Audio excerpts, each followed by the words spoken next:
तकरीबन 30 साल बाद मुड़ के वापस मैं अपने पिंड गया सीगा। पहला तो तकरीबन 22-25 साल बाद ही इंडिया का चक्कर लग्या सीगा, पहली दफा किन्ने चिर तो बाद। फिर जदों मैं अपने पिंड यानी कि डैडी के पिंड गया, क्योंकि असीं बाहर रहिंदे हुंदे सीगे, ते तकरीबन 30 साल बाद मे बी 30-35 साल हो गए होने आ। सब कुछ बदले बदले लगता सी। सड़कां भी पहचानियां नहीं जांदियां सीगियां ते दरवाजे भी पहचाने नहीं जाते सीगे ते लोग तां की याद रहे ने मैनू, बस आ याद सीगा बई कित्थे जाके डैडी हवेली सीगी इन्हां दी ते असीं अंदर गए, बड़े उत्थे बाहर गड्डी खड़ी कीती, गड्डी तो उतर के अंदर नूं गए, दरवाजा खटकाया, मेरे अंकल ने दरवाजा खोलिया, असीं अंदर जाके बह गए। हजे बैठे हैं, किसी ने मगर दरवाजा होर खटखटाता ते जो दरवाजा खटखटाता पिछे ते मैनू आवाज मारन अंकल मेरे, कहते उरे आ, मैं तेनों तेरे डैडी के दोस्तां नाल मिलावां। तीन दोस्त डैडी दे, वो किते बाहर बैठे होने ने। जदों गड्डी खड़ी करके गड्डी चों असीं उतर के अंदर गए, उन्होंने आख्या बई ये तां उजागर दा मुंडा लगदा, क्योंकि उजागर दे वांगू तुरदा। उन्होंने मेरी तोड़ देख के पहचान लिया बई यह उजागर दा मुंडा है। परमेश्वर दा वचन कहंदा है कि जे आपां रूह दे विच जन्म लिया ना, आओ हुण आत्मा दे विच चलीए भी, ताकि आत्मा दे विच जे चलण दे नाल बाहरले जो देखण अपने वाल नूं, वो अपनी तोड़ देख के पहचानण लै भी ये तां यीशु मसीह दे पुत्तर लगदे ने, लै भी ये तां यीशु मसीह जी दीयां धीआं लगदियां ने, लै भी ये तां यीशु मसीह जी दे चेले लगदे ने। इन्हां दा बोलण दा तरीका भी यीशु मसीह वर्गा आ, इन्हां दा प्रार्थना करन दा भी तरीका भी यीशु मसीह वर्गा आ। ये तां जो कुछ भी कर रहे ने प्रभु यीशु मसीह वर्गे कर रहे हैं। इन्हां विच रब नजर आंदा आ, इन्हां दे विच परमेश्वर दा चानन नजर आंदा आ, इन्हां दे विच परमेश्वर दी हजूरी नजर आंदी है। आमीन। प्रभु दे बनो अज मैं थोड़े नाल जिहड़ा वचन साझा करन जा रहा ना, मैं तेनों ऐसे करैक्टरिस्टिक्स, ऐसे गुण, ऐसिया चीजां ते अज नजर पावांगे जिथों पता लग जाएगा कि प्रभु यीशु मसीह जी दे चेले किस तरह दे करैक्टर रखते सीगे। प्रभु यीशु मसीह दे चेलियां दे विच की खासियत सी, प्रभु यीशु मसीह जी दे चेलियां दी तोड़ किदां सी, प्रभु यीशु मसीह जी दे चेले जो तुरदे सी किदां तुरदे सी, तोड़ देख के पहचान लिया। बाहरले लोग अपन तोड़ देख के पहचान लेंगे, थोड़ी तोड़, मेरी तोड़ प्रभु यीशु मसीह जी दे चेलियां वर्गी होनी चाहिए है। आमीन।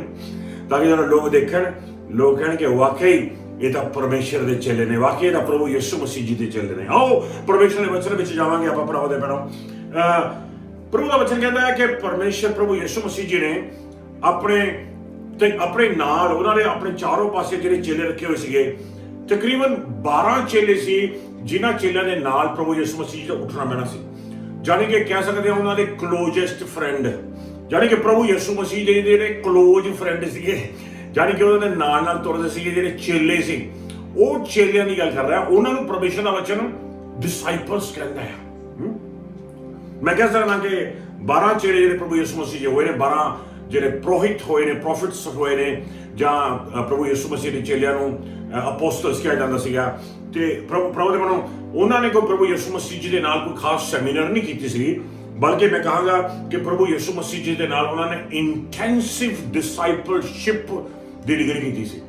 जानी कि प्रभु यीशु मसीह जी दे नाल उन्हां दा उठना सी, उन्हां दा बैठना सी, उन्हां दा ब्रेकफास्ट भी प्रभु यीशु नाल सी, उन्हां दा लंच भी प्रभु यीशु मसीह नाल सी, उन्हां दा डिनर भी प्रभु यीशु नाल सी, उन्हां दी अद्धी रात भी प्रभु यीशु मसीह जी नाल सी। और रातां इकट्ठे गुजारदे सी, सारा दिन इकट्ठे गुजारदे सी।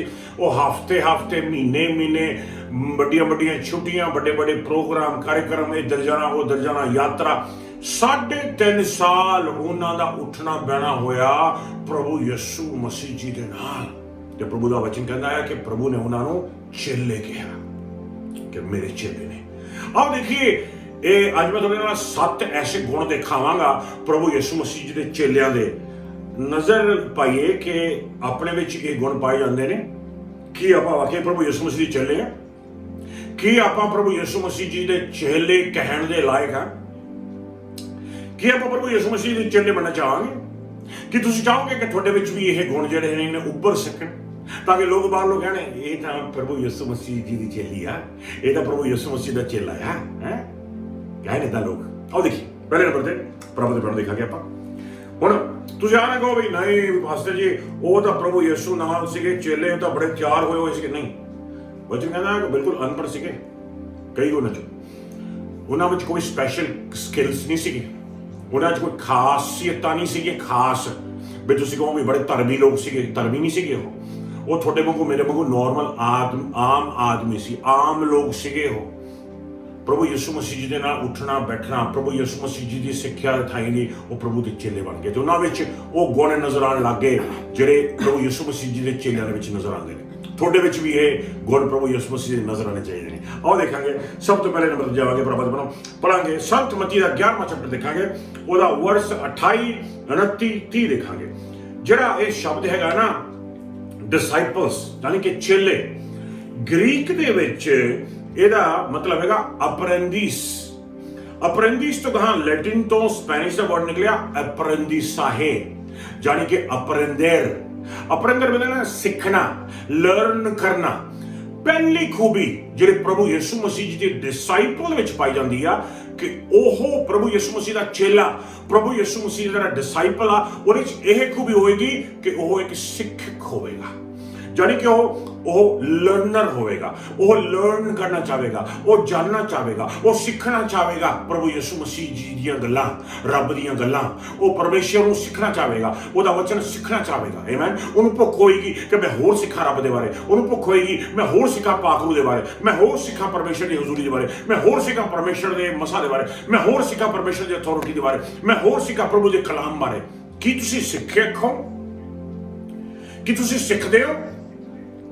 ਹਰ ਮੀਟਿੰਗ ਦੇ ਵਿੱਚ, ਹਰ ਟੀਚਿੰਗ ਦੇ ਵਿੱਚ ਤੁਸੀਂ ਸਿੱਖਦੇ ਹੋ ਪ੍ਰਭੂ ਦਾ ਵਚਨ?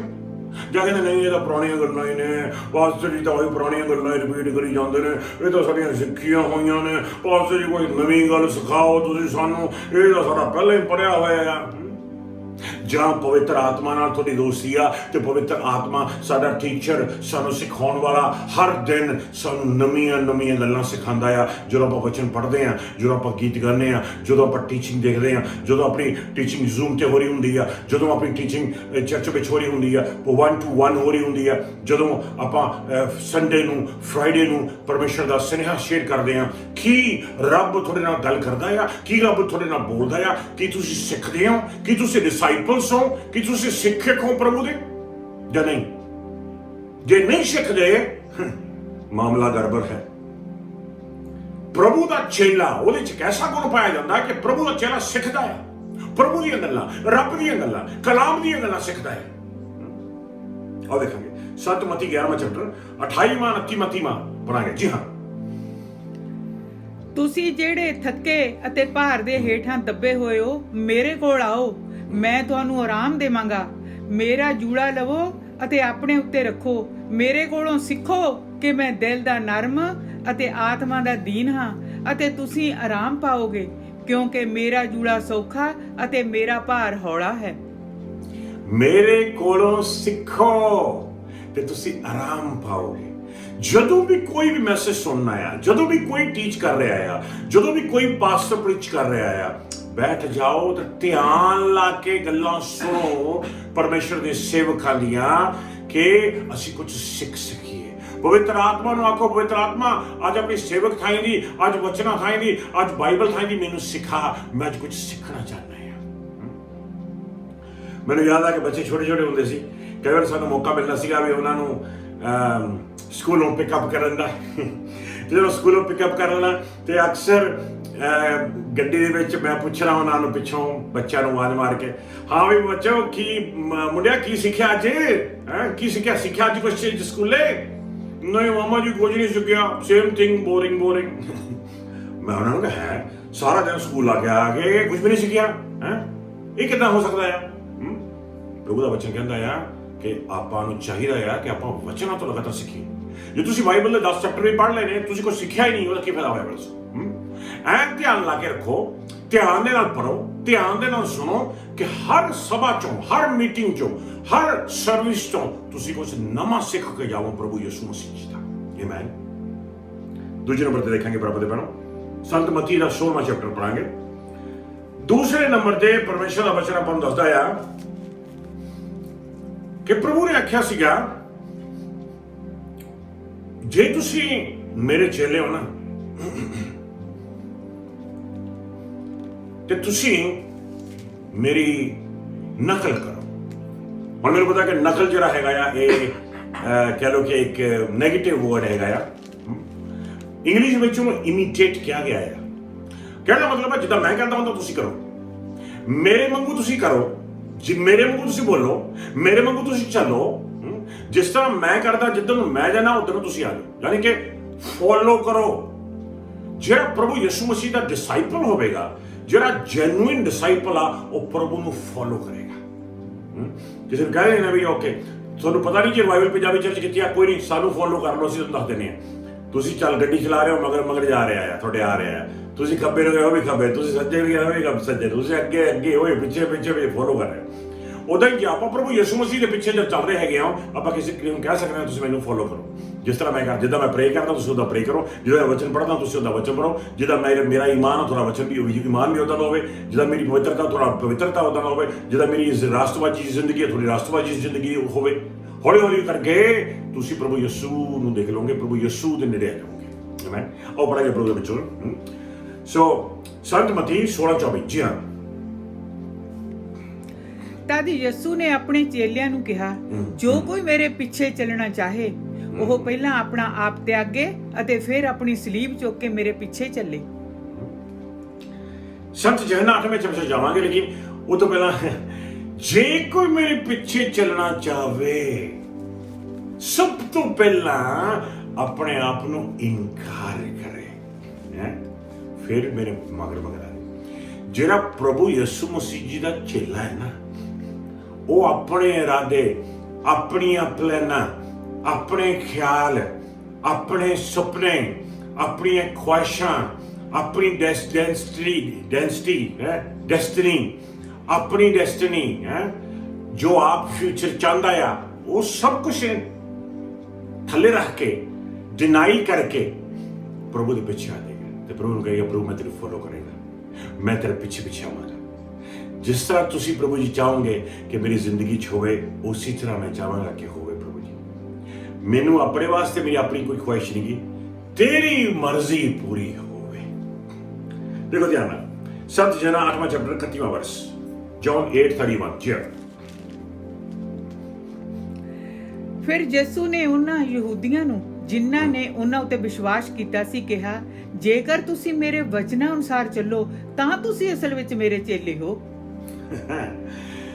ਵਚਨਾਂ ਅਨੁਸਾਰ ਚੱਲੋ, ਯਾਨੀ ਕਿ ਪ੍ਰਭੂ ਯਿਸੂ ਮਸੀਹ ਜੀ ਦੇ ਪਿੱਛੇ ਆਉਣ ਵਾਸਤੇ ਪ੍ਰਭੂ ਯਿਸੂ ਮਸੀਹ ਜੀ ਦੇ ਵਚਨ ਆਪਾਂ ਨੂੰ ਗਾਈਡ ਕਰਦੇ ਨੇ।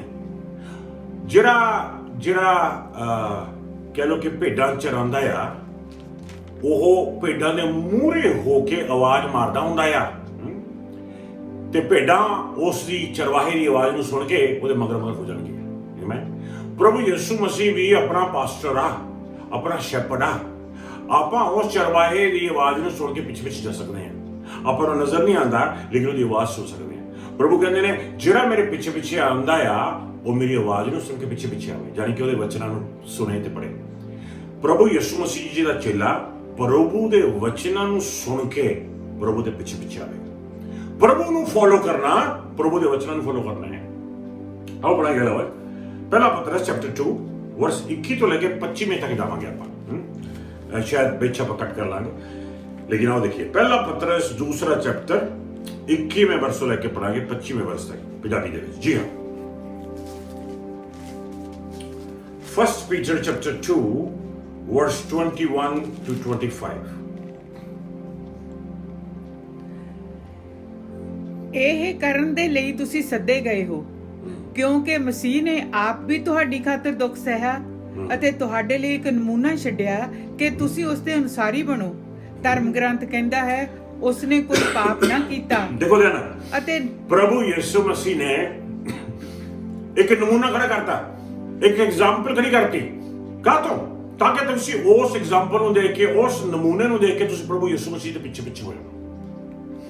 ਪ੍ਰਭੂ ਯਿਸੂ ਮਸੀਹ ਜੀ ਨੇ ਜਿਹੜੀ ਐਗਜ਼ਾਮਪਲ ਦਿੱਤੀ ਆ, ਪ੍ਰਭੂ ਯਿਸੂ ਮਸੀਹ ਜੀ ਦਾ ਬੋਲਣ ਦਾ ਤਰੀਕਾ, ਪ੍ਰਭੂ ਯਿਸੂ ਮਸੀਹ ਦੇ ਪ੍ਰੇ ਕਰਨ ਦਾ ਤਰੀਕਾ, ਪ੍ਰਭੂ ਯਿਸੂ ਮਸੀਹ ਜੀ ਦਾ ਟੀਚ ਕਰਨ ਦਾ ਤਰੀਕਾ, ਪ੍ਰਭੂ ਯਿਸੂ ਮਸੀਹ ਦਾ ਪ੍ਰੀਚ ਕਰਨ ਦਾ ਤਰੀਕਾ, ਪ੍ਰਭੂ ਯਿਸੂ ਮਸੀਹ ਜੀ ਦਾ ਲੋਕਾਂ ਦੇ ਨਾਲ ਗੱਲਬਾਤ ਕਰਨ ਦਾ, ਉਹਨਾਂ ਨੇ ਇੱਕ ਐਗਜ਼ਾਮਪਲ ਖੜੀ ਕਰਤੀ। ਕਾਹਤੋਂ? ਤਾਂ ਕਿ ਆਪਾਂ ਉਸ ਐਗਜ਼ਾਮਪਲ ਨੂੰ ਫੋਲੋ ਕਰੀਏ, ਤਾਂ ਕਿ ਪ੍ਰਭੂ ਯਿਸੂ ਮਸੀਹ ਜੀ ਦੇ ਪਿੱਛੇ ਚੱਲੀਏ। ਪ੍ਰਭੂ ਯਿਸੂ ਮਸੀਹ ਜੀ ਦਾ ਸੱਚਾ ਚੇਲਾ ਪ੍ਰਭੂ ਯਿਸੂ ਨੂੰ ਇਮੀਟੇਟ ਕਰੇਗਾ, ਪ੍ਰਭੂ ਯਿਸੂ ਦੀ ਐਗਜ਼ਾਮਪਲ ਦੇ ਮੁਤਾਬਿਕ ਚੱਲੇਗਾ। ਆਮੇਨ। ਪ੍ਰਭੂ ਯਿਸੂ ਸੇ ਆਪਾਂ ਵੀ ਛਾੜਾ ਆ। ਪ੍ਰਭੂ ਯਿਸੂ ਨੇ ਧੀਰਜ ਰੱਖਿਆ, ਆਪਾਂ ਵੀ ਧੀਰਜ ਰੱਖਿਆ। ਪ੍ਰਭੂ ਯਿਸੂ ਨੇ ਪਿਆਰ ਕੀਤਾ ਦੁਸ਼ਮਣਾਂ ਨੂੰ, ਆਪਾਂ ਵੀ ਪਿਆਰ ਕਰਨਾ ਹੈ। ਪ੍ਰਭੂ ਯਿਸੂ ਮਸੀਹ ਨੇ ਮਾਫ ਕੀਤਾ, ਆਪਾਂ ਵੀ ਮਾਫ ਕਰਨਾ ਹੈ। ਐਗਜ਼ਾਮਪਲ ਸੈੱਟ ਕਰਦੇ ਸਾਡੇ ਲਈ। ਅਗਲਾ ਵਰਸ ਦੇਖਾਂਗੇ, ਪਹਿਲਾ ਕੋਰਿੰਥੀਅਨ ਚੈਪਟਰ 11 ਦੇਖਾਂਗੇ। ਉਹਦੇ ਇੱਕ ਪਹਿਲੇ ਵਰਸ ਵਿੱਚ ਪੜਾਂਗੇ। ਪਹਿਲਾ ਕੋਰਿੰਥੀਅਨ ਚੈਪਟਰ 11 ਵਰਸ 1।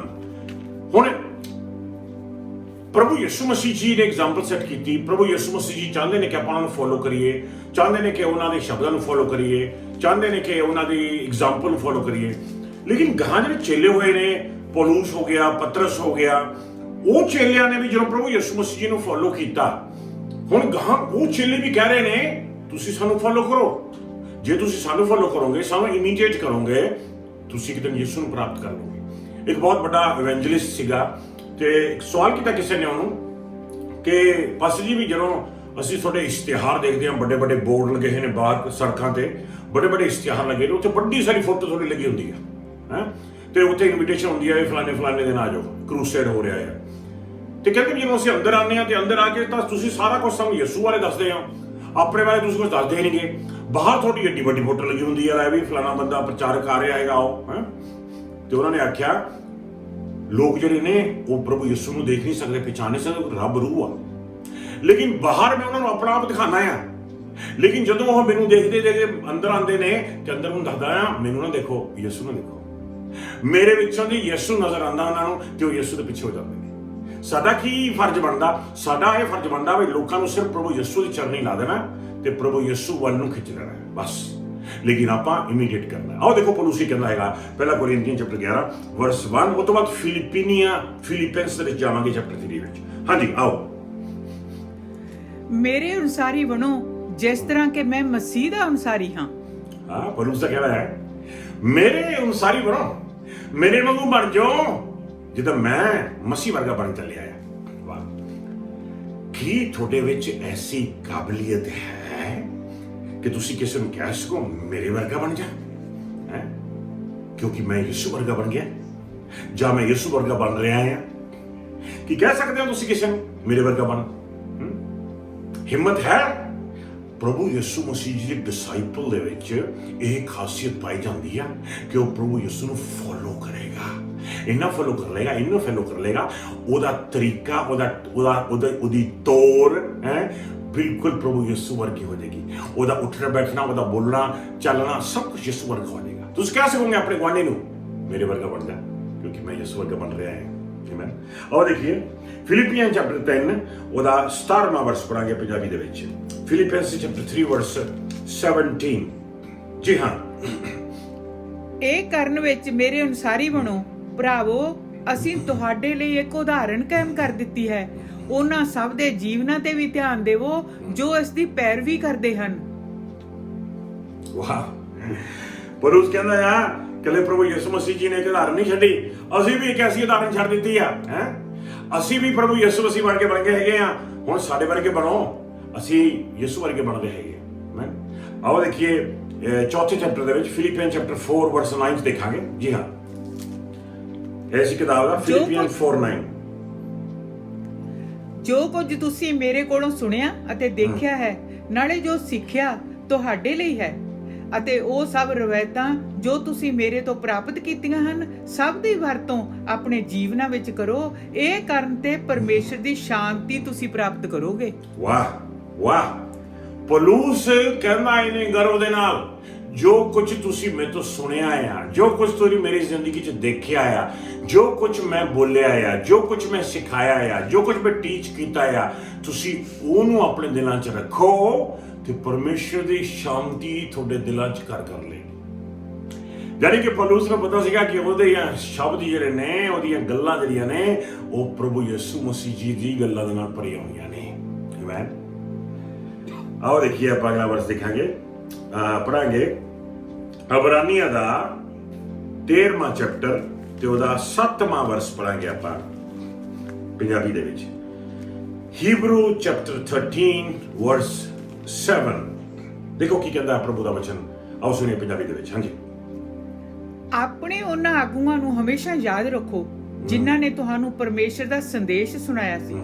ਯਾਦ ਕਰੋ ਕਿ ਉਹ ਕਿਸ ਤਰ੍ਹਾਂ ਰਹਿੰਦੇ ਸਨ ਅਤੇ ਉਹ ਕਿਸ ਤਰ੍ਹਾਂ ਮਰੇ ਸਨ। ਉਹਨਾਂ ਦੇ ਵਿਸ਼ਵਾਸ ਦੇ ਅਨੁਸਾਰ ਹੀ ਬਣੋ। ਵਾਓ। ਪੌਲੁਸ ਕਹਿੰਦਾ ਆ ਆਪਣੇ ਜਿਹੜੇ ਆਗੂ ਹੋਏ ਨੇ, ਤੁਹਾਡੇ ਜਿਹੜੇ ਪਾਸਟਰ ਹੋਏ ਨੇ, ਉਹ ਜਿਹੜੇ ਪਾਸਟਰ ਹੋਏ ਨੇ ਤੁਹਾਡੇ, ਜੋ ਕੁਝ ਉਹਨਾਂ ਨੇ ਸਿਖਾਇਆ ਉਹਨੂੰ ਸਿੱਖੋ। ਜਿੱਦਾਂ ਦੇ ਉਹ ਹੋਏ ਨੇ, ਜਿੱਦਾਂ ਦੇ ਉਹ ਬਣੇ ਨੇ, ਉਦਾਂ ਦੇ ਤੁਸੀਂ ਬਣੋ। ਜਿੱਦਾਂ ਦੀ ਉਹਨਾਂ ਦੀ ਈਮਾਨ ਸੀ, ਉਹਨਾਂ ਦਾ ਫੇਥ ਸੀਗਾ, ਉਹਨਾਂ ਦੀ ਨੇਚਰ ਸੀ, ਉਦਾਂ ਦਾ ਈਮਾਨ ਤੁਹਾਡਾ ਹੋਵੇ। ਜਾਨੀ ਕਿ ਉਹਨਾਂ ਦੇ ਈਮਾਨ ਨੂੰ ਫੋਲੋ ਕਰੋ, ਉਹਨਾਂ ਦੇ ਰਵੱਈਏ ਨੂੰ ਫੋਲੋ ਕਰੋ, ਉਹਨਾਂ ਦੀ ਸਿੱਖਿਆ ਨੂੰ ਫੋਲੋ ਕਰੋ, ਉਹਨਾਂ ਦੀਆਂ ਰੂਹਾਨੀ ਚੀਜ਼ਾਂ ਨੂੰ ਫੋਲੋ ਕਰੋ। ਜਿਹੜੇ ਤੁਹਾਡੇ ਆਗੂ ਹੋਏ ਨੇ, ਪਾਸਟਰਸ ਹੋਏ ਨੇ, ਸਾਰੇ ਪਾਸਟਰ ਚਲੇ ਗਏ ਹੈਗੇ ਨੇ, ਕੋਵਿਡ ਦੇ ਨਾਲ ਪੂਰੇ ਹੋ ਗਏ ਸੀਗੇ। ਹੁਣ ਜੋ ਉਹਨਾਂ ਦੀਆਂ ਸਿੱਖਿਆ ਸਾਨੂੰ ਸਿਖਾਈਆਂ ਹੋਈਆਂ ਨੇ, ਅਸੀਂ ਉਹਨਾਂ ਸਿੱਖਿਆ ਦੇ ਪਿੱਛੇ ਚੱਲ ਰਹੇ ਹਾਂ। ਅਸੀਂ ਉਸ ਟੀਚਿੰਗ ਦੇ ਪਿੱਛੇ ਚੱਲ ਰਹੇ ਹੈਗੇ ਹਾਂ। ਜਿਹੜੀ ਟੀਚਿੰਗ ਉਹਨਾਂ ਨੇ ਸਾਨੂੰ ਸਿਖਾਈ ਹੈ, ਉਹ ਸਿੱਖਿਆ ਵਾ ਜਿਹੜੀ ਸਾਨੂੰ ਸਿਖਾਈਆਂ ਨੇ। ਜਿੰਨੇ ਵੀ ਦੁਨੀਆ ਦੇ ਵਿੱਚ ਆਪਣੇ ਬਹੁਤ ਵੱਡੇ ਆਪਣੇ ਟੀਚਰਸ ਹੋਏ ਨੇ, ਜਿਨ੍ਹਾਂ ਤੋਂ ਆਪਾਂ ਟੀਚਿੰਗ ਪ੍ਰਾਪਤ ਕੀਤੀ ਹੈ, ਗਿਆਨ ਪ੍ਰਾਪਤ ਕੀਤਾ ਆ, ਆਪਾਂ ਉਹਨਾਂ ਦੇ ਗਿਆਨ ਨੂੰ ਫੜਿਆ ਆ। ਆਮੇਨ। ਆਪਾਂ ਉਹਨਾਂ ਦੇ ਗਿਆਨ ਤੇ ਫੋਕਸ ਲਾਇਆ ਆ ਤੇ ਉਹਨਾਂ ਦੇ ਗਿਆਨ ਥਾਈਂ ਦੀ ਆਪਾਂ ਯਿਸੂ ਮਸੀਹ ਨੂੰ ਪ੍ਰਾਪਤ ਕਰ ਰਹੇ ਹਾਂ ਹੋਰ ਜ਼ਿਆਦਾ। ਆਮੇਨ।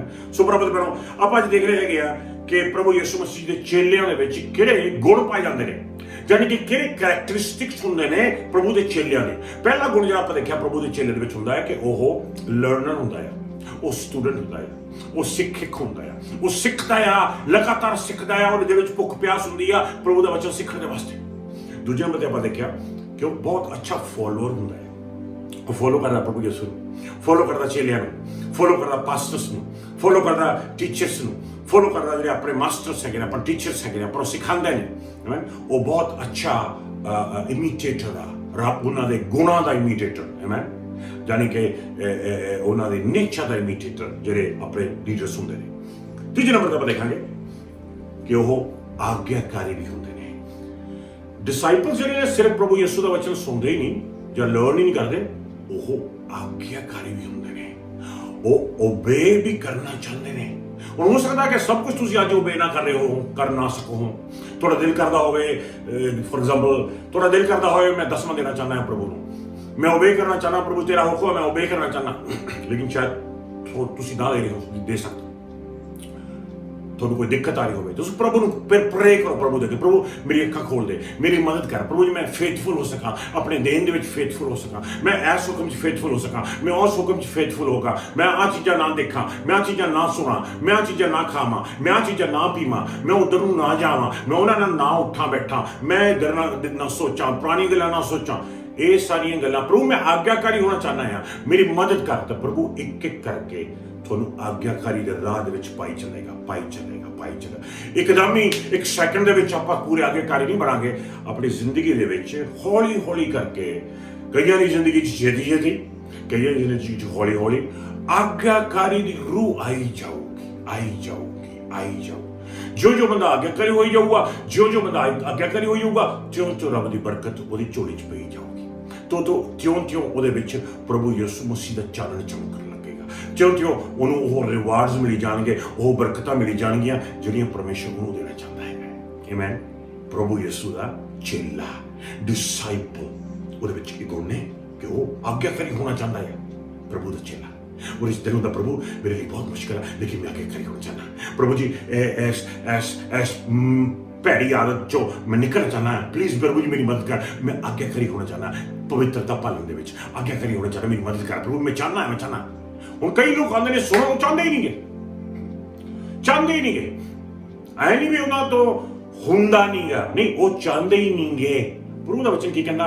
ਪ੍ਰਭੂ ਦਾ ਵਚਨ ਕਹਿੰਦਾ ਉਹ ਜਾਣ ਉਹਨਾਂ 'ਚ ਕੋਸ਼ਿਸ਼ ਹੋਵੇ, ਉਹ ਆ ਕਹਿ ਸਕਣ ਪ੍ਰਭੂ ਜੇ ਤੂੰ ਮੈਨੂੰ ਆਜ਼ਾਦ ਕਰ ਦੇ ਮੈਂ ਆਗਿਆਕਾਰੀ ਹੋ ਜਾਊਂ, ਮੇਰੀ ਮਦਦ ਕਰ ਪ੍ਰਭੂ ਜੀ। ਦੇਖੋ ਕਿੰਨੀ ਵੱਡੀ ਬਰਕਤ ਹੈ। ਹੁਣ ਇੱਕ ਪਾਸੇ ਐਸੇ ਲੋਕ ਨੇ ਜੋ ਚਾਹੁੰਦੇ ਨਹੀਂ, ਮੈਂ ਚਾਹੁੰਦਾ ਨਹੀਂ ਆਗਿਆਕਾਰੀ ਹੋਣਾ, ਬਚਨ ਸੁਣ ਲਿਆ ਦੈਟਸ ਓਕੇ। ਇਹ ਬਹੁਤ ਪਵਿੱਤਰ ਆਤਮਾ ਤੋਂ ਉਲਟਾ ਉਹਦੀ ਜ਼ਿੰਦਗੀ 'ਚ ਪਾਗਲ ਨੇ ਕੰਮ ਨਹੀਂ ਕਰਦਾ। ਲੇਕਿਨ ਜੇ ਕੋਈ ਪੂਰੇ ਦਿਲੋਂ ਆਂਦਾ ਪ੍ਰਭੂ ਦੇ ਅੱਗੇ ਕਹਿੰਦਾ ਹੈ ਪ੍ਰਭੂ ਜੀ ਮੈਂ ਫਸਿਆ ਹੋਇਆ ਹਾਂ, ਮੇਰੀ ਕਮਜ਼ੋਰੀ ਆ ਪ੍ਰਭੂ ਜੀ, ਮੈਨੂੰ ਸ਼ੈਤਾਨ ਡੱਕਣ ਦੀ ਕੋਸ਼ਿਸ਼ ਕਰਦਾ, ਮੈਨੂੰ ਇੱਧਰ ਉੱਧਰ ਦੀ ਸਿਚੁਏਸ਼ਨਸ ਆ ਜਾਂਦੀਆਂ ਨੇ, ਪ੍ਰਭੂ ਮੈਂ ਤਿਲਕ ਜਾਣਾ, ਮੈਂ ਡਿੱਗ ਪੈਣਾ, ਮੈਂ ਫਸ ਜਾਣਾ, ਪ੍ਰਭੂ ਜੀ ਪਲੀਜ਼ ਮੇਰੀ ਮਦਦ ਕਰੋ। ਮੈਂ ਇਸ ਏਰੀਆ ਦੇ ਵਿੱਚ ਆਗਿਆਕਾਰੀ ਹੋਣਾ ਚਾਹੁੰਦਾ, ਮੈਂ ਦਸਵੇਂ 'ਚ ਆਗਿਆਕਾਰੀ ਹੋਣਾ ਚਾਹੁੰਦਾ, ਮੈਂ ਚਰਚ ਆਉਣ 'ਚ ਆਗਿਆਕਾਰੀ ਹੋਣਾ ਚਾਹੁੰਦਾ, ਮੈਂ ਵਰਤ ਰੱਖਣ 'ਚ ਆਗਿਆਕਾਰੀ ਹੋਣਾ ਚਾਹੁੰਦਾ, ਮੈਂ ਵਚਨ ਪੜ੍ਹਨ ਦੇ ਵਿੱਚ ਆਗਿਆਕਾਰੀ ਹੋਣਾ ਚਾਹੁੰਦਾ, ਮੈਂ ਦੂਜਿਆਂ ਲਈ ਪ੍ਰੇਰਿਤ ਕਰਨ 'ਚ ਆਗਿਆਕਾਰੀ ਹੋਣਾ ਚਾਹੁੰਦਾ, ਪ੍ਰਭੂ ਮੇਰੀ ਮਦਦ ਕਰੋ ਪਲੀਜ਼। ਵਾਹ ਕਰੂ ਉੱਥੇ ਤੁਹਾਡੀ ਮਦਦ ਕਰਦਾ ਆ। ਆਮੀਨ। ਉਹ ਪੜ੍ਹ ਕੇ ਪ੍ਰਭੂ ਦੇ ਵਚਨ ਵਿੱਚ ਪੜ੍ਹੋ, ਆਓ ਦੇਖੀਏ ਧਿਆਨ ਦੇਣਾ ਕੀ ਆਖਦਾ ਪ੍ਰਭੂ ਦਾ ਵਚਨ। ਜੀ ਹਾਂ, ਸੰਤ ਯਹੋਨਾ ਉਹਦਾ 15ਵਾਂ ਚੈਪਟਰ ਦੇਖਾਂਗੇ, 8ਵਾਂ ਵਰਸ ਪੜਾਂਗੇ, ਤੇ ਉਹ ਤੋਂ ਬਾਅਦ ਫਿਰ ਆਪਾਂ ਇਬਰਾਨੀਆਂ 'ਚ ਜਾਵਾਂਗੇ, ਤੇ ਉਹ ਤੋਂ ਬਾਅਦ ਫਿਰ ਆਪਾਂ ਪਹਿਲੇ ਪਤਰਸ 5 ਵਿੱਚ ਜਾਵਾਂਗੇ। ਠੀਕ ਹੈ ਜੀ, ਆਓ ਪੜ੍ਹੀਏ ਸੰਤ ਯਹੋਨਾ 15ਵਾਂ ਚੈਪਟਰ ਤੇ 8ਵਾਂ ਵਰਸ ਦੇਖਾਂਗੇ ਪੰਜਾਬੀ 'ਚ। ਜੀ ਹਾਂ। ਮੇਰੇ ਪਿਤਾ ਦੀ ਵਡਿਆਈ ਇਸੇ ਵਿੱਚ ਹੈ ਕਿ ਤੁਸੀਂ ਬਹੁਤਾ ਫਲ ਦੇਵੋ ਅਤੇ ਇਸ ਤਰ੍ਹਾਂ ਤੁਸੀਂ ਮੇਰੇ ਚੇਲੇ ਬਣ ਜਾਵੋ। ਠੀਕ ਹੈ, ਜਿਹੜਾ ਆਗਿਆਕਾਰੀ ਹੋਵੇਗਾ ਨਾ ਉਹ ਆਟੋਮੈਟਿਕਲੀ ਬਹੁਤਾ ਫਲ ਦੇਵੇਗਾ। ਹੁਣ ਆਗਿਆਕਾਰੀ ਹੋ ਗਿਆ ਉਹਦੇ ਤੇ ਸਾਰੀਆਂ ਬਰਕਤਾਂ ਖੁੱਲ ਜਾਣਗੀਆਂ, ਉਹਦਾ ਪਰਿਵਾਰ ਵੀ ਬਚਾਇਆ ਜਾਵੇਗਾ, ਉਹਨੂੰ ਰੂਹਾਨੀ ਤੌਰ ਤੇ ਵੀ ਬਰਕਤਾਂ ਮਿਲ ਜਾਣੀਆਂ ਨੇ, ਉਹਨੂੰ ਜਿਸਮਾਨੀ ਤੌਰ ਤੇ ਬਰਕਤਾਂ ਮਿਲ ਜਾਣੀਆਂ ਨੇ, ਉਹਦਾ ਦਿਲ ਵੀ ਭਰਿਆ ਹੋਊਗਾ, ਉਹਦੀਆਂ ਜੇਬਾਂ ਵੀ ਭਰੀਆਂ ਹੋਣਗੀਆਂ, ਉਹਦੀਆਂ ਤਜੋਰੀਆਂ ਵੀ ਭਰੀਆਂ ਹੋਣਗੀਆਂ, ਉਹਦਾ ਢਿੱਡ ਵੀ ਭਰਿਆ ਹੋਏਗਾ, ਉਹਦਾ ਘਰ ਵੀ ਭਰਿਆ ਹੋਏਗਾ, ਬਹੁਤ ਫਲ ਲੱਗਿਆ ਹੋਊਗਾ। ਕਿਉਂ? ਕਿਉਂਕਿ ਆਗਿਆਕਾਰੀ ਹੋ ਗਿਆ। ਆਓ ਦੇਖੀਏ ਇਬਰਾਨੀਆਂ ਦਾ 13ਵਾਂ ਚੈਪਟਰ ਤੇ ਉਹਦਾ 17ਵਾਂ ਵਰਸ ਦੇਖਾਂਗੇ ਹੁਣ ਆਪਾਂ। ਹੀਬਰੂ 13 ਵਰਸ 17। ਜੀ ਹਾਂ। ਆਪਣੇ ਆਗੂਆਂ ਦੇ ਆਗਿਆਕਾਰੀ ਬਣ ਕੇ ਰਹੋ ਅਤੇ ਜੋ ਕਹਿੰਦੇ ਹਨ ਉਹ ਕਰੋ। ਉਹ ਰਾਤ ਦਿਨ ਤੁਹਾਡਾ ਧਿਆਨ ਰੱਖਦੇ ਹਨ ਅਤੇ ਉਹ ਪਰਮੇਸ਼ਰ ਸਾਹਮਣੇ ਤੁਹਾਡੇ ਲਈ ਜ਼ਿੰਮੇਵਾਰ ਵੀ ਹਨ। ਤੁਸੀਂ ਉਹਨਾਂ ਨਾਲ ਇਸ ਤਰ੍ਹਾਂ ਵਰਤਾਓ ਕਰੋ ਕਿ ਇਹ ਕੰਮ ਉਹਨਾਂ ਦੇ ਲਈ ਖੁਸ਼ੀ ਦਾ ਕਾਰਨ ਬਣੇ, ਨਾ ਕਿ ਦੁੱਖ ਦਾ, ਨਹੀਂ ਤਾਂ ਤੁਹਾਨੂੰ ਉਸ ਤੋਂ ਕੋਈ ਲਾਭ ਨਹੀਂ ਪਹੁੰਚੇਗਾ। ਜਾਨੀ ਕਿ ਤੁਸੀਂ ਜਿਹੜੇ ਆਗੂ ਨੇ ਤੁਹਾਡੇ, ਉਹਨਾਂ ਦੇ ਆਗਿਆਕਾਰੀ ਹੋ। ਜਾਨੀ ਕਿ ਜਿਹੜੀਆਂ ਟੀਚਿੰਗਸ ਤੁਹਾਨੂੰ ਦੇ ਰਹੇ ਨੇ, ਜਾਨੀ ਕਿ ਜਿਹੜਾ ਵਚਨ ਤੁਹਾਨੂੰ ਸਿਖਾ ਰਹੇ ਨੇ, ਉਹ ਕਿਹੜਾ ਵਚਨ ਸਿਖਾ ਰਹੇ ਨੇ? ਪ੍ਰਭੂ ਯਿਸੂ ਮਸੀਹ ਜੀ ਦੇ ਬਾਰੇ ਸਿਖਾ ਰਹੇ ਨੇ। ਜਿਹੜੀਆਂ ਗੱਲਾਂ ਸਿਖਾਈਆਂ ਜਾਂਦੀਆਂ ਨੇ ਉਹ ਆਪਣੇ ਵੱਲੋਂ ਨਹੀਂ ਸਿਖਾਈਆਂ ਜਾਂਦੀਆਂ, ਉਹ ਸਾਡੀਆਂ ਗੱਲਾਂ ਨਹੀਂ ਆ। ਉਹ ਆ ਨਹੀਂ ਚਾਹੁੰਦੇ ਕਿ ਤੁਸੀਂ ਸਾਡੇ ਆਗਿਆਕਾਰੀ ਹੋ। ਤੁਸੀਂ ਵਚਨ ਕਹਿੰਦਾ ਆ ਪਰਮੇਸ਼ਰ ਦੀਆਂ ਗੱਲਾਂ ਤੇ ਆਗਿਆਕਾਰੀ ਹੋ। ਜਾਨੀ ਕਿ ਆਪਣੇ ਆਗੂ ਕੀ ਕਰਦੇ ਨੇ? ਸਿਖਾਉਂਦੇ ਨੇ। ਆਪਣੇ ਟੀਚਰਸ ਕੀ ਕਰਦੇ ਨੇ? ਆਪਾਂ ਨੂੰ ਸਿਖਾਉਂਦੇ ਨੇ। ਆਪਣੇ ਪਾਸਟਰਸ ਕੀ ਕਰਦੇ ਨੇ? ਆਪਾਂ ਨੂੰ ਸਿਖਾਉਂਦੇ ਨੇ। ਜੋ ਵੀ ਉਹ ਸਿਖਾਉਂਦੇ ਨੇ ਆਪਾਂ ਸਿੱਖੀਏ, ਉਹਨਾਂ ਗੱਲਾਂ ਤੇ ਵਿਸ਼ਵਾਸ ਕਰੀਏ ਤਾਂ ਕਿ ਪ੍ਰਭੂ ਦੀ ਬਰਕਤ ਆਪਣੇ ਉੱਤੇ ਹੋ ਸਕੇ। ਉਹ ਵੀ ਖੁਸ਼ ਹੋਣਗੇ, ਤੁਹਾਡੇ ਆਗੂ ਵੀ ਖੁਸ਼ ਹੋਣਗੇ, ਤੁਹਾਡੇ ਪਾਸਟਰਸ ਵੀ ਖੁਸ਼ ਹੋਣਗੇ ਜਦੋਂ ਦੇਖ ਰਹੇ ਨੇ ਕਿ ਤੁਸੀਂ ਤਰੱਕੀ ਕਰ ਰਹੇ ਹੋ, ਤੁਹਾਡਾ ਪਰਿਵਾਰ ਤਰੱਕੀ ਕਰ ਰਿਹਾ, ਤੁਸੀਂ ਖੁਸ਼ ਹੋ, ਤੁਹਾਡਾ ਪਰਿਵਾਰ ਖੁਸ਼ ਆ, ਉਦੋਂ ਉਹ ਵੀ ਖੁਸ਼ ਹੋਣਗੇ। ਆਮੀਨ। ਜਦੋਂ ਤੁਸੀਂ ਖੁਸ਼ ਨਹੀਂ ਗਏ ਤਾਂ ਉਦੋਂ ਆਗੂ ਵੀ ਖੁਸ਼ ਨਹੀਂ ਹੋਣਗੇ। ਆਮੀਨ। ਪ੍ਰਭੂ ਦਾ ਵਚਨ ਕਹਿੰਦਾ ਆ ਇਸ ਤਰ੍ਹਾਂ ਆਪ ਕਰਨਾ ਚਾਹੀਦਾ ਹੈਗਾ ਕਿ ਆਪਾਂ ਓਬੀਡੀਐਂਟ ਹੋਈਏ। ਅਗਲਾ ਵਰਸ ਦੇਖਾਂਗੇ, ਪਹਿਲਾ ਪਤਰਸ 5ਵਾਂ ਚੈਪਟਰ ਦੇਖਾਂਗੇ, ਉਹਦੇ ਪਹਿਲੇ 4 ਵਰਸ ਪੜਾਂਗੇ। ਜੀ ਹਾਂ, 1 Peter chapter 5 verse 1 to 4 Punjabi ਵਿੱਚ ਦੇਖਾਂਗੇ। ਅੱਜ ਆਪਾਂ ਦੇਖ ਰਹੇ ਹੈਗੇ ਆ ਪ੍ਰਭੂ ਯਿਸੂ ਮਸੀਹ ਜੀ ਦੇ ਚੇਲਿਆਂ ਦੇ ਗੁਣ, characteristics of the genuine disciples of Jesus Christ।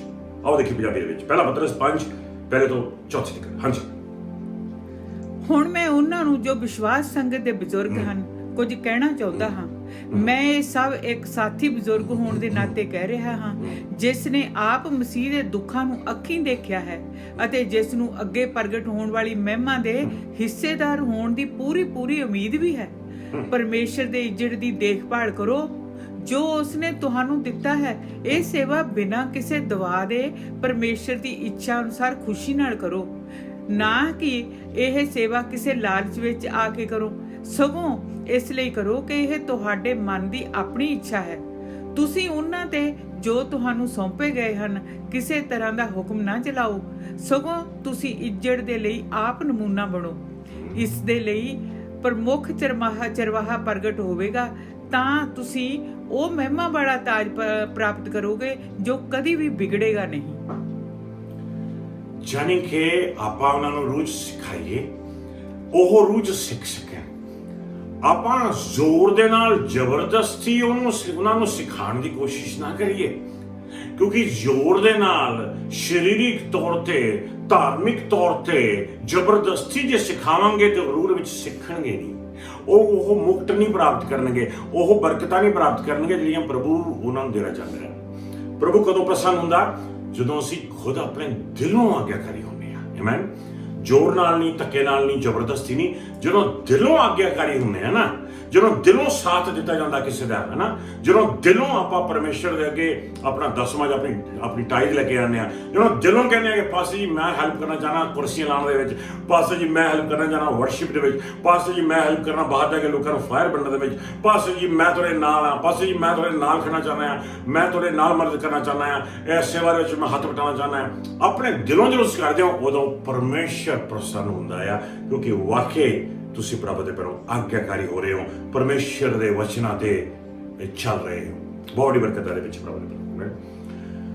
ਚੌਥੇ ਨੰਬਰ ਤੇ ਆਪਾਂ ਦੇਖਾਂਗੇ ਪ੍ਰਭੂ ਯਿਸੂ ਮਸੀਹ ਦੀ ਚੇਲਿਆਂ 'ਚ ਇੱਕ ਹੋਰ ਖਾਸੀਅਤ ਹੈ। ਪਤਾ ਕੀ?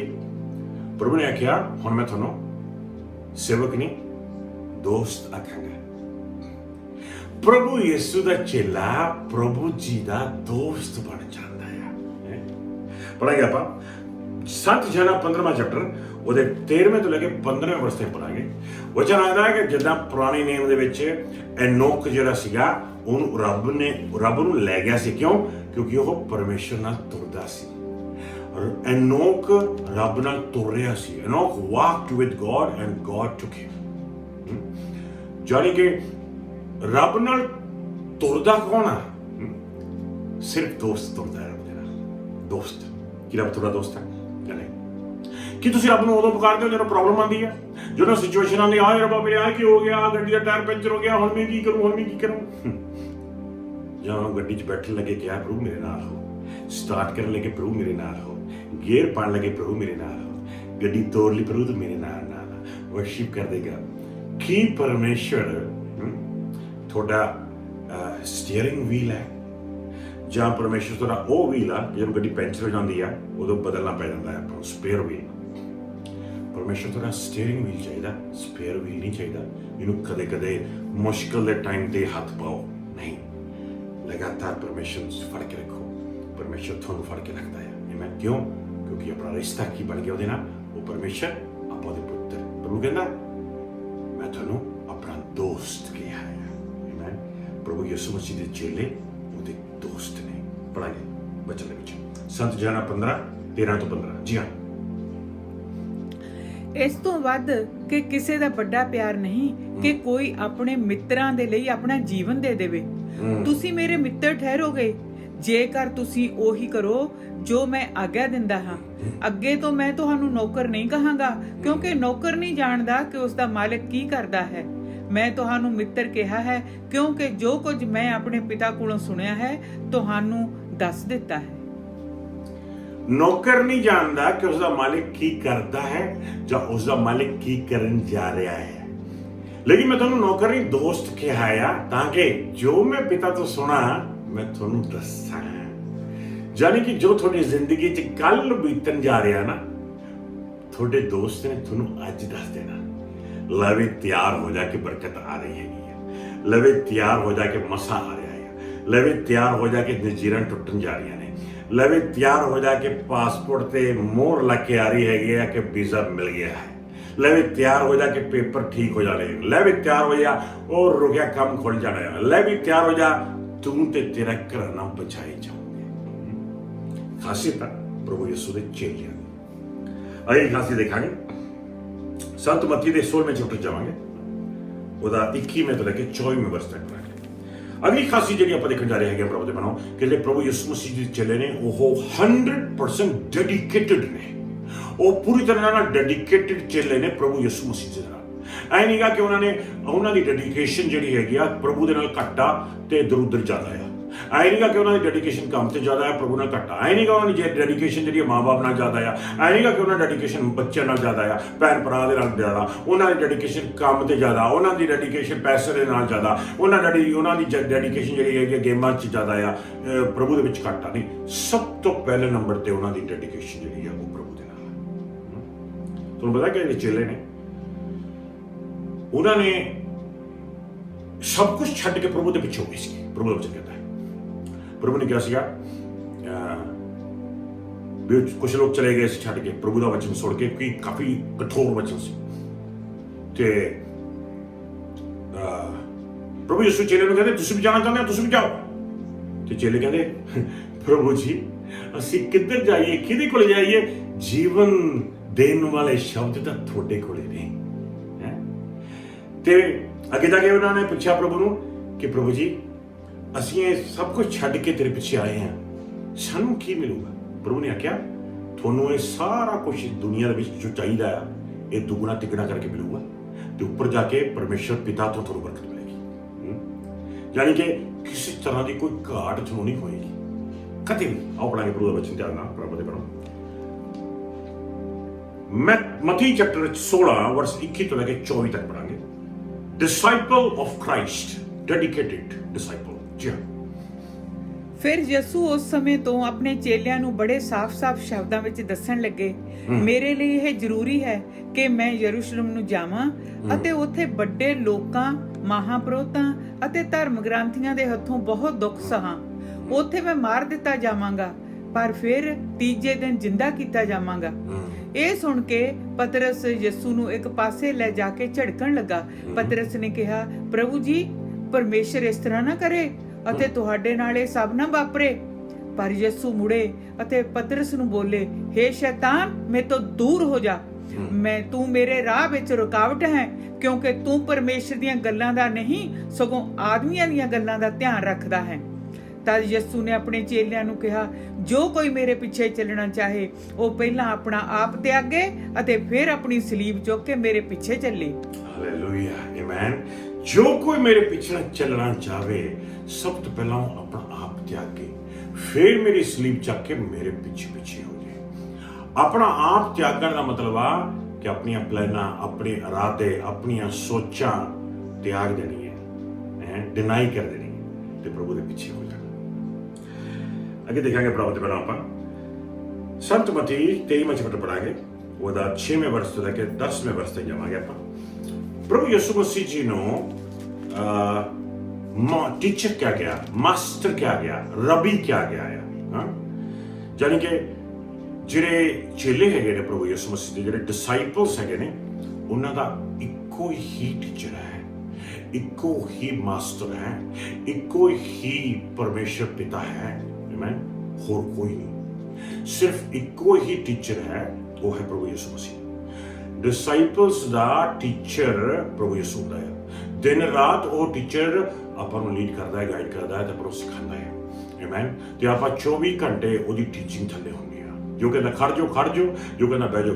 ਜੋ ਪਰਮੇਸ਼ਰ ਦੀ ਆਵਾਜ਼ ਸਾਨੂੰ ਦਿਲ ਵਿੱਚ ਆਉਂਦੀ ਆ, ਆਪਣੇ ਟੀਚਰ ਦੀ ਆਵਾਜ਼ ਸਾਨੂੰ ਦਿਲ ਵਿੱਚ ਆਉਂਦੀ ਆ। ਆਮੇਨ। ਆਪਣੇ ਪੰਜਾਬੀ 'ਚ ਕਹਿ ਸਕਦੇ ਹਾਂ ਟੀਚਰ ਨੂੰ ਗੁਰੂ ਕਹਿੰਦੇ ਨੇ। ਆਪਣੇ ਗੁਰੂ ਦੀ ਆਵਾਜ਼ ਜਿਹੜੀ ਆਪਾਂ ਨੂੰ ਆਉਂਦੀ ਆ, ਉਹਦੇ ਮੁਤਾਬਿਕ ਆਪਣੀ ਜ਼ਿੰਦਗੀ ਬਤੀਤ ਕਰਨੀ ਹੈ। ਆਮੇਨ। ਉਹ ਦਿਨੇ ਵੀ ਆਪਣਾ ਗੁਰੂ, ਰਾਤੀ ਵੀ ਆਪਣਾ ਗੁਰੂ ਆ, ਤੇ ਉਹਦੀਆਂ ਸਿਖਾਈਆਂ ਹੋਈਆਂ ਗੱਲਾਂ ਜਿਹੜੀਆਂ ਨੇ ਉਹ ਆਪਣੇ ਸਿਰ ਮੱਥੇ ਤੇ ਨੇ। ਡਿਸਾਈਪਲਸ ਦੇ ਵਿੱਚ ਆਹ ਗੁਣ ਹੁੰਦਾ ਹੈ ਖਾਸ ਤੌਰ ਤੇ ਕਿ ਉਹ ਆਪਣੇ ਟੀਚਰ ਦੇ ਅੱਗੇ, ਆਪਣੇ ਸਾਨੂੰ ਸਿਖਾਉਣ ਵਾਲੇ ਦੇ ਅੱਗੇ ਆਪਣਾ ਸਭ ਕੁਝ ਦੇ ਦਿੰਦਾ ਹੈ। ਆਓ ਪੜਾਂਗੇ ਪ੍ਰਭੂ ਦੇ ਵਚਨ ਵਿੱਚ। ਜੀ ਹਾਂ, ਸੰਤ ਮਤੀ 23ਵਾਂ ਚੈਪਟਰ 6 ਤੋਂ ਲੈ ਕੇ 10ਵੇਂ ਤੱਕ ਪੜਾਂਗੇ। ਹਾਂਜੀ।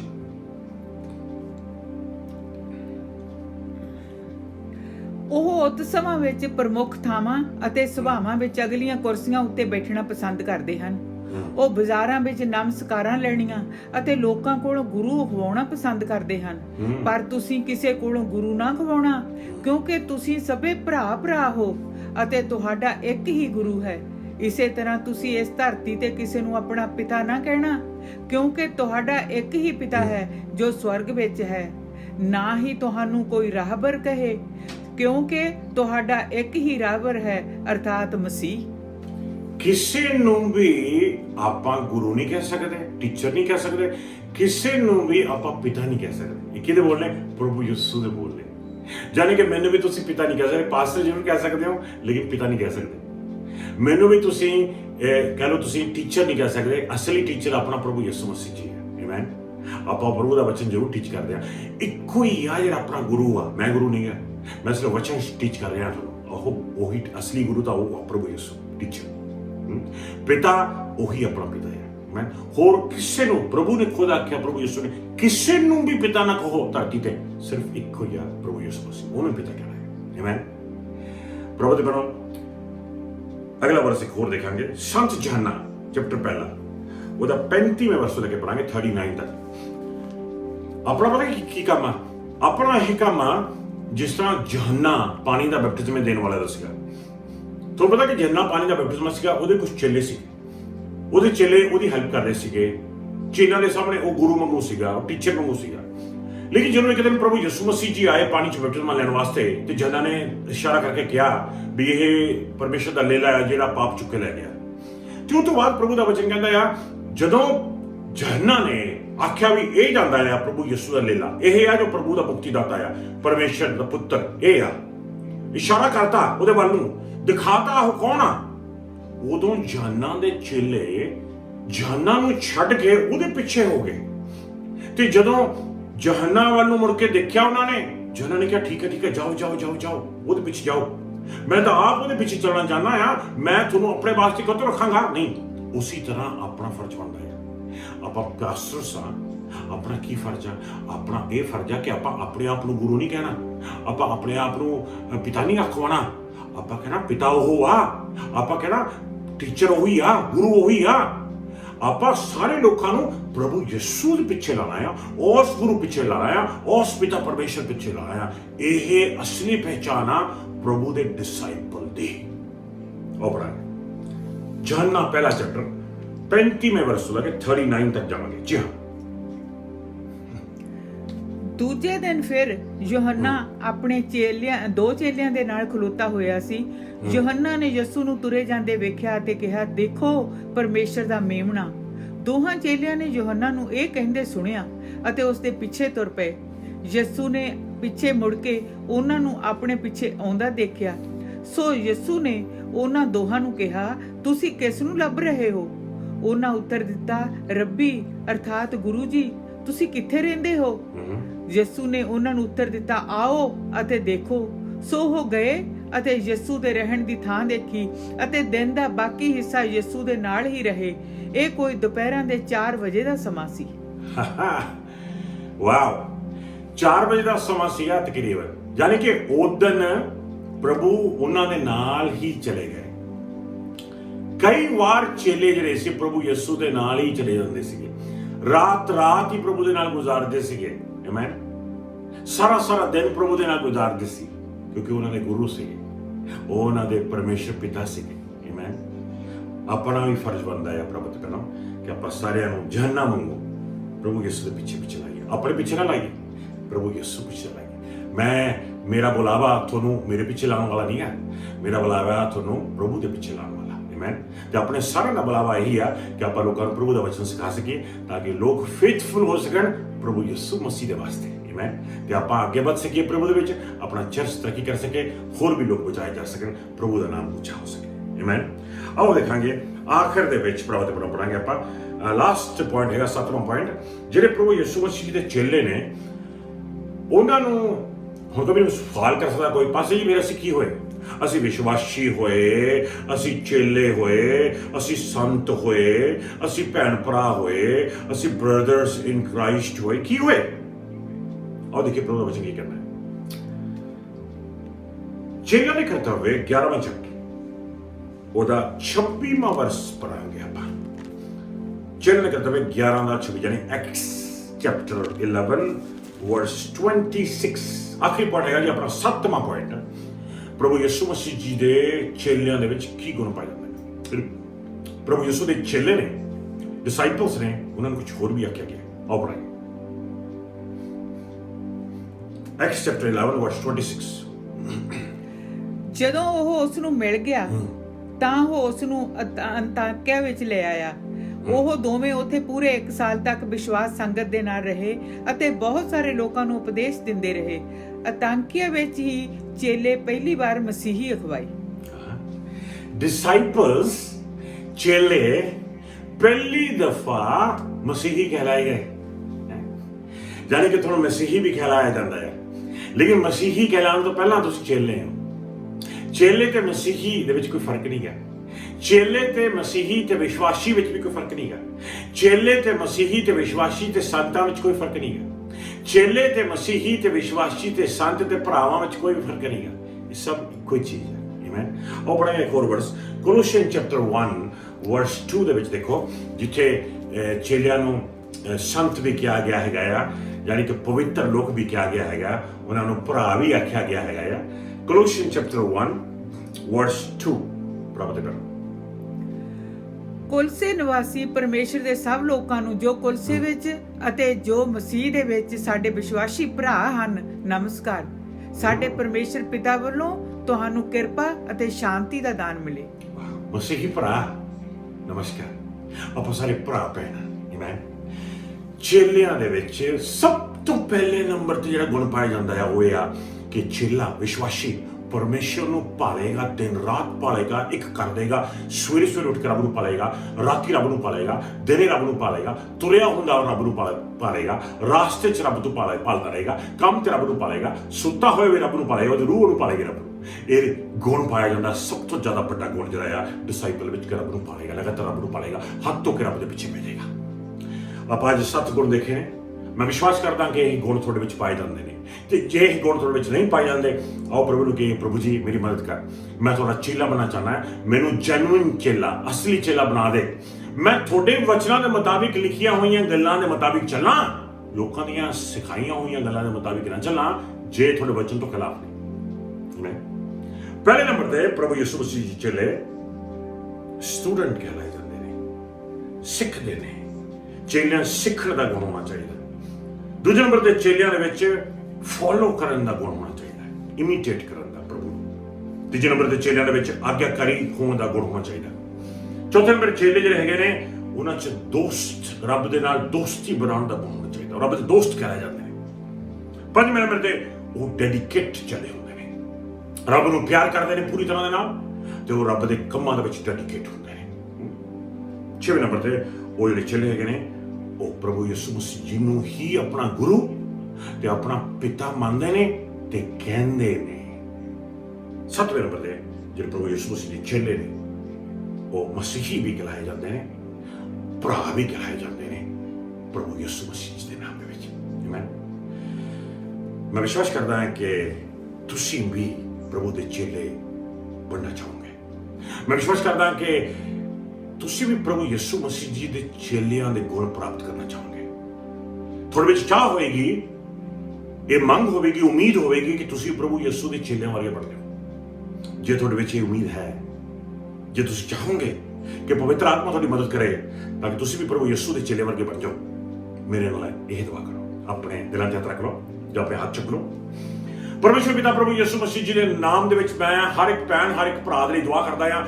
ਜਿੰਨੇ ਵੀ ਭੈਣ ਭਰਾਵਾਂ ਨੇ ਪ੍ਰਭੂ ਜੀ ਅੱਜ ਦਾ ਇਹ ਵਚਨ ਸੁਣਿਆ ਹੈਗਾ ਆ, ਮੇਰੀ ਪ੍ਰਾਰਥਨਾ ਹੈ ਪ੍ਰਭੂ ਜੀ ਕਿ ਤੁਸੀਂ ਸਾਡੀ ਮਦਦ ਕਰੋ ਤਾਂ ਕਿ ਅਸੀਂ ਪ੍ਰਭੂ ਜੀ ਤੁਹਾਡੇ ਜੈਨੂਇਨ ਚੇਲੇ ਬਣ ਜਾਈਏ, ਤੁਹਾਡੇ ਪ੍ਰਭੂ ਜੀ ਖਾਲਿਸ ਚੇਲੇ ਬਣ ਜਾਈਏ। ਸਾਡੀ ਪ੍ਰਾਰਥਨਾ ਹੈ ਪਰਮੇਸ਼ਰ ਪਿਤਾ, ਸਾਡੇ ਵਿੱਚ ਵੀ ਉਹ ਗੁਣ ਪ੍ਰਾਪਤ ਹੋ ਜਾਣ, ਉਹ ਗੁਣ ਪਾਏ ਜਾਣ, ਉਹ ਕਰੈਕਟਰਸ ਪਾਏ ਜਾਣ, ਕਰੈਕਟਰਿਸਟਿਕਸ ਪਾਏ ਜਾਣ, ਉਹ ਚੀਜ਼ਾਂ ਪਾਈਆਂ ਜਾਣ ਜਿਹੜੀਆਂ ਤੁਹਾਡੇ ਚੇਲੇ ਦੇ ਵਿੱਚ ਪਾਈਆਂ ਜਾਂਦੀਆਂ ਸੀਗੀਆਂ ਪ੍ਰਭੂ ਜੀ, ਤਾਂ ਕਿ ਜਦੋਂ ਅਸੀਂ ਤੁਰੀਏ ਸਾਡਾ ਤੁਰਨਾ ਫਿਰਨਾ ਦੇਖ ਕੇ ਲੋਕ ਕਹਿਣ ਕਿ ਇਹ ਤਾਂ ਵਾਕਈ ਸੱਚੇ ਪਰਮਾਤਮਾ ਪਰਮੇਸ਼ਰ ਪ੍ਰਭੂ ਯਿਸੂ ਜੀ ਦੇ ਚੇਲੇ ਨੇ। ਸਾਡਾ ਬੋਲਣਾ ਚੱਲਣਾ ਸੁਣ ਕੇ ਲੋਕ ਕਹਿਣ ਇਹ ਤਾਂ ਵਾਕਈ ਪ੍ਰਭੂ ਯਿਸੂ ਮਸੀਹ ਜੀ ਦੇ ਚੇਲੇ ਨੇ। ਪ੍ਰਭੂ ਜੀ ਅਸੀਂ ਤੁਹਾਡੇ ਚੇਲਿਆਂ ਵਰਗਾ ਬਣਨਾ ਚਾਹੁੰਦੇ ਹਾਂ, ਸਾਨੂੰ ਤੁਸੀਂ ਦੋਸਤ ਆਖਿਆ ਆ। ਪ੍ਰਭੂ ਜੀ ਸਾਡੀ ਮਦਦ ਕਰੋ ਤਾਂ ਕਿ ਸਾਡੀ ਜ਼ਿੰਦਗੀ 'ਚ ਵੀ ਉਹ ਸਾਰੇ ਗੁਣ ਪਾਏ ਜਾਣ ਜਿਹੜੇ ਤੁਹਾਡੇ ਵਿੱਚ ਪਾਏ ਜਾਂਦੇ ਨੇ, ਤੁਹਾਡੇ ਪਵਿੱਤਰ ਆਤਮਾ 'ਚ ਪਾਏ ਜਾਂਦੇ ਨੇ। ਇਹ ਸਭ ਕੁਝ ਮੰਗ ਲੈਂਦੇ ਆ ਪ੍ਰਭੂ ਯਿਸੂ ਮਸੀਹ ਜੀ ਦੇ ਮਿੱਠੇ ਤੇ ਪਿਆਰੇ ਨਾਮ ਦੇ ਵਿੱਚ। ਆਮੀਨ, ਆਮੀਨ, ਆਮੀਨ। ਜੈ ਮਸੀਹ ਦੀ। ਸਾਰਿਆਂ ਨੂੰ ਗॉड ਬਲੈਸ ਯੂ।